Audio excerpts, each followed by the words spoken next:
ખાલી હોદ્દેદારો બીજા કોઈ આવ્યા, પણ અમારી એક લાગણી એવી છે કે ભાઈ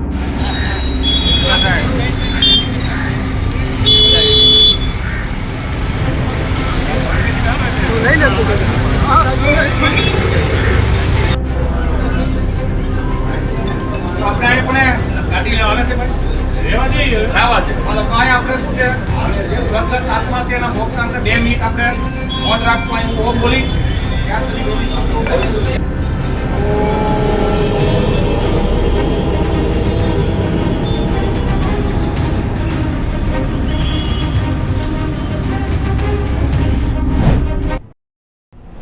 રાજકોટ ખાતે બનેલી કરુણાંતિકાના અનુસંધાને સુરેન્દ્રનગર જિલ્લાના સર્વ સમાજના આગેવાનો બિન રાજકીય ધોરણે એક આવેદન પત્ર આપવા માટે પધાર્યા હતા.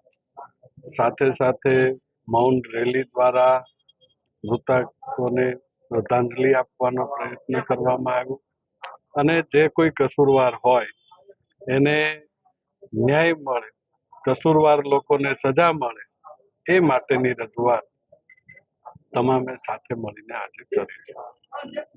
પાછલા કેટલાક સમયથી પદાધિકારીઓ અને અધિકારીઓ એમની જે સાંઠગાંઠ છે એ ધીમે ધીમે જીવલેણ થતી જાય છે. આ સાંઠગાંઠ કોઈ પણ સંજોગોમાં તૂટવી જોઈએ. અધિકારીઓ અને પદાધિકારીઓ જે ટોચ લેવલના છે ક્યાંક ને ક્યાંક એ લોકોને છાવરવામાં આવે છે. આપણે મોરબી હોનારત વખતે પણ જોયું છે, પુલની દુર્ઘટના વખતે પણ, કે નાના કર્મચારીઓ અને નાના પદાધિકારીઓને સુપરસીડ કરવામાં આવ્યા તો એના ઉપરી અધિકારીઓ જે છે એના ઉપર ક્યારેય પગલાં લેવામાં આવતા નથી. અત્યારની ઘટનાની અંદર પણ ક્લાસ 2 અને ક્લાસ 3 લેવલના કર્મચારીઓને સસ્પેન્ડ કરવામાં આવ્યા છે, જ્યારે ક્લાસ 1 અને જે રાજકીય પદાધિકારીઓ છે જેમના ઈશારે આ બધું થઈ રહ્યું છે, સન્માનની વજુભાઈ પણ આ અંગે બોલી ચૂક્યા છે, તો એ પદાધિકારીઓને હજુ સુધી સસ્પેન્ડ કરવામાં નથી આવ્યા. મોરબી નગરપાલિકા જો સુપરસીડ થઈ શકતી હોય તો રાજકોટ કોર્પોરેશન પણ સુપરસીડ થવું જોઈએ, જે આજ સુધી કરવામાં આવ્યું નથી. એટલે મેં કહ્યું એમ, પદાધિકારી અને અધિકારીઓની જે જોડી છે એ ક્યાંક ને ક્યાંક ધીમે ધીમે જીવલેણ બનતી જાય છે. બધાને ખ્યાલ છે, મીડિયા વાળાને, કે રાજકોટમાં જે ગંભીર બનાવ બન્યો છે એના અનુસંધાનમાં શું છે કે હજી સરકારે જે ખરેખર કાર્યવાહી કરવી જોઈએ કરી નથી. એટલે અમારી ખાસ આજ સર્વજ્ઞાતિ સુરેન્દ્રનગર જિલ્લાની જે સર્વજ્ઞાતિ સમિતિ છે એના બધા આગેવાનો આવી અને અમારી એક જ માગણી છે કે ભાઈ આની અંદર એક તટસ્થ તપાસ થવી જોઈએ.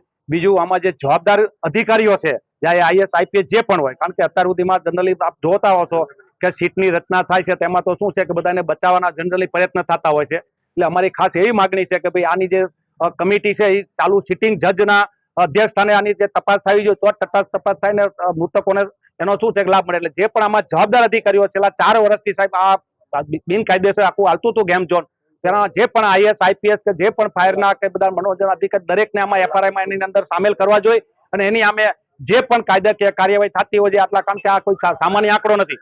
બહુ ભયંકર, જયારે 800 ડિગ્રીની અંદર તમે માણસો જે તેમને તમને કોને જે ભસ્મીભૂત થઈ ગયા છે એના પરિવારને તમને કોઈ ન્યાય આપવો હોય તો આમાં જે પણ સરકારી અધિકારીઓ છે IAS IPS એને આમાં FRI નોંધી એમને ઇન્વોલ્વ કરી અને તો જ એની જે કાયદાકીય કાર્યવાહી, તો જ આ બધા મૃતકોના પરિવારને ન્યાય મળે એવું છે, એવી અમારી ખાસ સર્વ સમાજની માગણી છે. ખાસ કરીને આપ અહીંયા જે આવેદન પત્ર આપવા આવ્યા અને કલાક સુધી બહાર બેસી રહ્યા, શું કહે?